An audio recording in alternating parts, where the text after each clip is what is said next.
Masuknya Ketua Umum Partai Demokrat Agus Harimurti Yudhoyono dalam Kabinet Indonesia Maju menjadikan Partai Demokrat kembali menduduki kursi pemerintahan bersama PDI Perjuangan.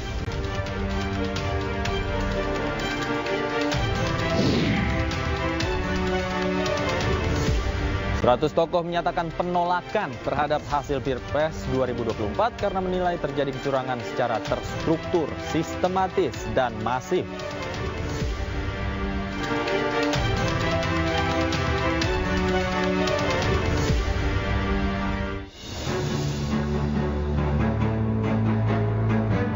Halo, selamat malam pemirsa, selamat datang di iNewsroom bersama saya Davi Pratama. Pemirsa, kami akan membahas berita utama secara mendalam, komprehensif, dan tentunya eksklusif.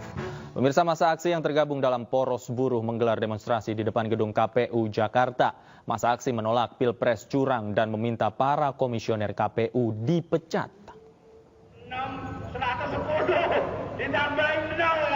Dengan membawa spanduk, masa aksi ini berunjuk rasa di depan KPU Jakarta pada Rabu siang.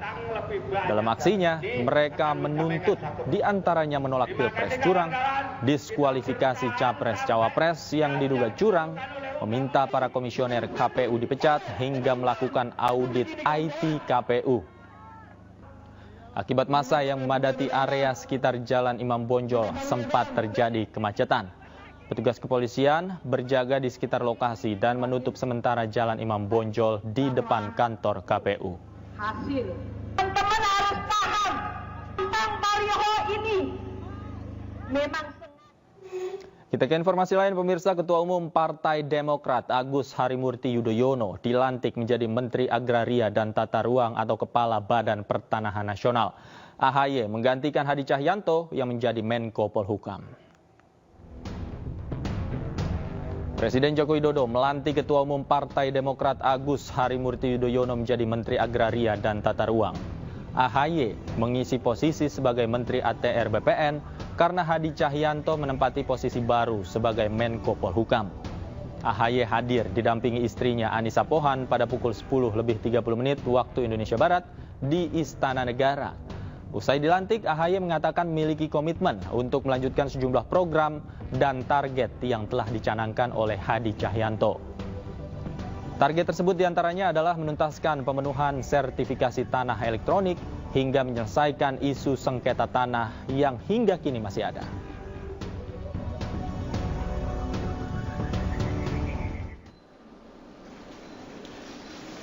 Sementara itu, Presiden juga melantik Hadi Cahyanto sebagai Menko Polhukam. Hadi diambil sumpahnya menggantikan Mahfud MD yang sebelumnya mengundurkan diri karena mengikuti kontestasi Pilpres 2024. Usai dilantik pada Rabu pagi, Hadi Cahyanto langsung bertolak ke kantor Menko Polhukam dan menggelar serah terima jabatan. Serah terima jabatan dilakukan oleh Hadi dan Tito Karnavian yang sebelumnya menjabat sebagai PLT Menko Polhukam. Hadi dan Tito kemudian menandatangani surat serah terima jabatan. Acara sertijab ini dihadiri oleh beberapa pejabat seperti Menpan RB Azwar Anas, Wakil Menteri Pertahanan Herindra, Jaksa Agung ST Burhanuddin, dan Wakapolri Komjen Agus Andrianto.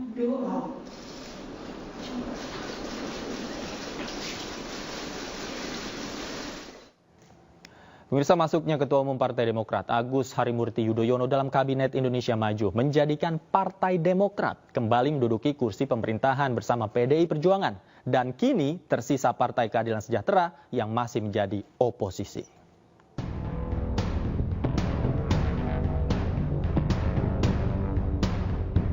Kocok ulang kabinet kembali dilakukan oleh Presiden Joko Widodo di Rabu Pon.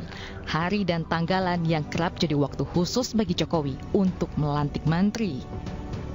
Masuknya Ketua Umum Partai Demokrat Agus Harimurti Yudhoyono dalam Kabinet Indonesia Maju sebagai Menteri Agraria dan Tata Ruang Kepala Badan Pertahanan Nasional menunjukkan betapa cairnya koalisi partai politik hingga di penghujung jabatan Presiden.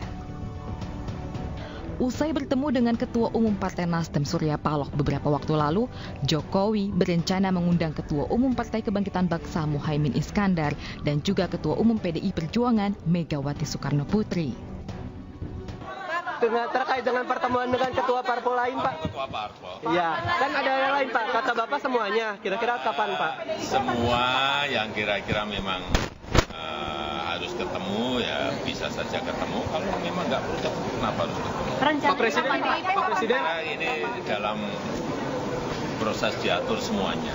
Karena saya memang ingin menjadi jembatan semuanya. Politisi PDI Perjuangan Adiana Pitupulu yang juga Wakil Deputi Kinetik Teritorial TPN Ganjar Mahfud justru mempertanyakan niat dan maksud Jokowi itu. Menanggapi hal tersebut, Adian menyatakan proses hitung suara KPU saja masih berlangsung. Dugaan suara menggelembung pun masif disuarakan. Karenanya Adian mempertanyakan langkah Jokowi untuk merangkul parpol pasca pemilu. Sampai saat ini rakyat bingung karena produk yang dikeluarkan oleh lembaga negara tidak mampu menjelaskan. Ada yang aneh, ada yang tidak benar, ada suara yang berubah-ubah, angka yang menggelembung dan sebagainya. Terus kenapa kita mau bicara tentang rangkul-merangkul, pemenangnya saja belum tahu? Selain itu, masuknya AHY di kursi kabinet di ujung jalan masa jabatan presiden membuat Partai Demokrat berada di posisi yang sama dengan PDI Perjuangan. Lobi-lobi Jokowi dan cairnya koalisi menjadikan Partai Demokrat kembali di pemerintahan dan meninggalkan Partai Keadilan Sejahtera sebagai oposan. Dari Jakarta, Tim Liputan iNews melaporkan. Beredarnya susunan kabinet Prabowo Gibran di media sosial dibantah langsung Wakil Ketua Tim Kampanye Nasional Ahmad Muzani. TKN memastikan bahwa susunan kabinet yang beredar dipastikan hoax.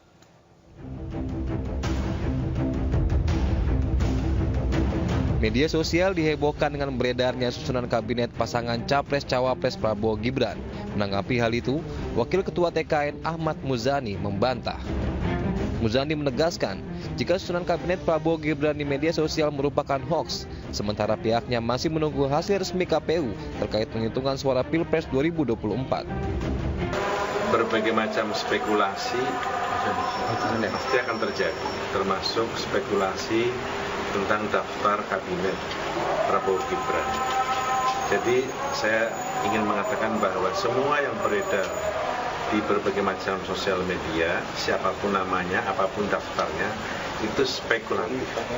Kenapa?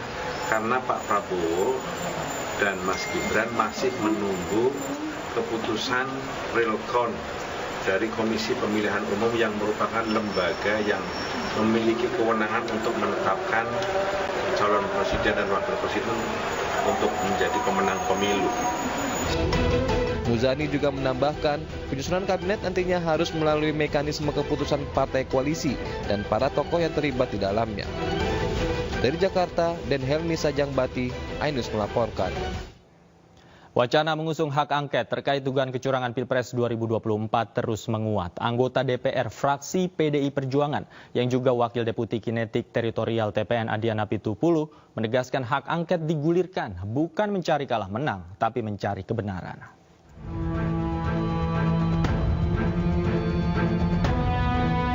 Capres nomor urut 3 Ganjar Pranowo mendorong partai pengusungnya menggulirkan hak angket di DPR terkait dugaan kecurangan Pilpres 2024. Dugaan kecurangan pada Pilpres 2024 mesti disikapi. Fraksi PDIP DPR juga telah menegaskan solid melayangkan hak angket DPR guna menelisik kejanggalan dalam proses Pilpres 2024. Anggota DPR fraksi PD Perjuangan yang juga Wakil Deputi Kinetik Teritorial TPN Adiana Pitupulu juga menyatakan partai-partai pengusung pasangan nomor urut 3 Ganjar Mahfud dan nomor urut 1 Anies Muhaimin akan solid mengusung hak angket. Selain itu, Adian juga menegaskan hak angket digulirkan bukan mencari kalah menang, tapi mencari kebenaran. Pak Ganjar, Pak Anies sudah sepakat untuk mengajukan hak angket beserta dan partai-partai pendukungnya. Ya kita lihat saja di parlemen proses politiknya. Soal hak angket itu Bang, kalau dari fraksi PDI sendiri gimana? Menurut saya ketika Ketua Umum perintahkan kita pasti solid. Partai-partai koalisi Pak Ganjar juga pasti solid kan sudah ada pembicaraan kok. Begitu juga partai-partai koalisi Pak Anies juga pasti solid karena sudah ada pembicaraan. Kita tidak sedang mencari kalah menang saja, tapi kita sedang mencari kebenaran itu sendiri. Hak angket adalah hak untuk melakukan penyelidikan terhadap pelaksanaan suatu undang-undang, kebijakan pemerintah yang berkaitan dengan hal penting, strategis, dan berdampak luas pada kehidupan bermasyarakat, berbangsa, dan bernegara yang diduga bertentangan dengan peraturan perundang-undangan. Dari Jakarta, Anggita Maura, Ahmad Putra, iNews melaporkan. Pemirsa, Capres Anies Baswedan mengatakan Koalisi Perubahan mendukung usul Capres Ganjar Pranowo agar DPR menggunakan hak angket mengusut kecurangan Pilpres. Anies yakin proses hak angket bisa berjalan karena dikawal fraksi PDI Perjuangan yang merupakan fraksi terbesar di DPR. Kami melihat itu ada inisiatif yang baik. Dan ketika Pak Ganjar menyampaikan keinginan untuk melakukan angket itu, fraksi PDI Perjuangan adalah fraksi yang terbesar. Kami yakin bahwa Koalisi Perubahan, Partai Nasdem, Partai PKB, Partai PKS akan siap untuk bersama-sama. Jadi siap, saya memandang dengan adanya inisiatif angket, proses di DPR bisa berjalan. Kami siap dengan data-datanya. Dan di bawah kepemimpinan fraksi terbesar, maka proses DPR bisa berjalan. Saya yakin Partai Koalisi Perubahan siap untuk menjadi bagian dari itu.